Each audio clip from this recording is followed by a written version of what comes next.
ದೇವರು ನಮ್ಮೊಳಗಿರುವ ಪಾಪಿಯನ್ನು ಕ್ಷಮಿಸಬಲ್ಲನು, ಆದರೆ ನಾವು ನಟಿಸುವ ನಕಲಿ ಸಂತರನ್ನಲ್ಲ.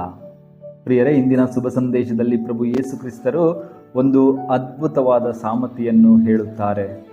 ಒಬ್ಬ ಫರಿಸಾಯ ಮತ್ತು ಒಬ್ಬ ಸುಂಕ ವಸೂಲಿಗಾರ, ಪಾಪಿ ಎನಿಸಿಕೊಂಡವನ ಕತೆ. ಆ ಫರಿಸಾಯನು ದೇವಾಲಯಕ್ಕೆ ಬಂದು ದೇವರೆದುರು ನಿಂತು ತನ್ನ ಒಳ್ಳೆಯ ಕೆಲಸಗಳ ಬಗ್ಗೆ ಹೆಮ್ಮೆಯಿಂದ ಕೊಚ್ಚಿಕೊಳ್ಳುತ್ತಾ ಹಾಗೂ ಪಕ್ಕದಲ್ಲಿದ್ದವನನ್ನು ಹೀಯಾಳಿಸಿ ಪ್ರಾರ್ಥಿಸುತ್ತಾನೆ. ಆದರೆ ಈ ಸುಂಕ ವಸೂಲಿಗಾರ, ಈ ಪಾಪಿ ದೂರ ನಿಂತು ತನ್ನ ಎದೆ ಬಡಿದುಕೊಳ್ಳುತ್ತಾ ದೈನ್ಯತೆಯಿಂದ ಬೇಡುತ್ತಾನೆ, ದೇವರೇ, ಪಾಪಿಯಾದ ನನ್ನ ಮೇಲೆ ಕರುಣೆ ಇಡಿರಿ ಎಂದು. ಅಂದು ದೇವರಿಂದ ನೀತಿವಂತನೆಂದು ಒಪ್ಪಲ್ಪಟ್ಟವನು ಯಾರು ಎಂದು ನಮಗೆ ಚೆನ್ನಾಗಿ ತಿಳಿದಿದೆ. ಪ್ರಿಯರೇ, ನಾವು ಕೂಡ ಅಷ್ಟೇ.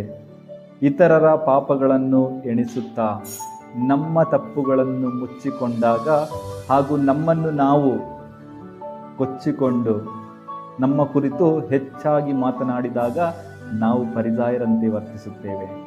ನೆನಪಿಡಿ, ಶುಭ ಸಂದೇಶದ ಕರೆಯು ಸ್ಪಷ್ಟವಾಗಿದೆ. ನಟನೆಯನ್ನು ನಾವು ನಿಲ್ಲಿಸಬೇಕು, ಪಶ್ಚಾತ್ತಾಪ ಪಡಲು ಆರಂಭಿಸಬೇಕು. ಬನ್ನಿ, ಆ ಸುಂಕ ವಸೂಲಿಗನಂತೆ ವಿನಮ್ರತೆಯಿಂದ ಹೇಳೋಣ, ದೇವರೇ, ಪಾಪಿಯಾದ ನನ್ನ ಮೇಲೆ ದಯೆ ತೋರಿಸು. ಪ್ರಿಯರೇ, ನೆನಪಿನಲ್ಲಿಡಿ, ಯಾರು ತನ್ನನ್ನು ತಾನು ತಗ್ಗಿಸಿಕೊಳ್ಳುತ್ತಾನೋ ಅವನನ್ನು ಮಾತ್ರ ದೇವರು ಮೇಲೆತ್ತುತ್ತಾನೆ.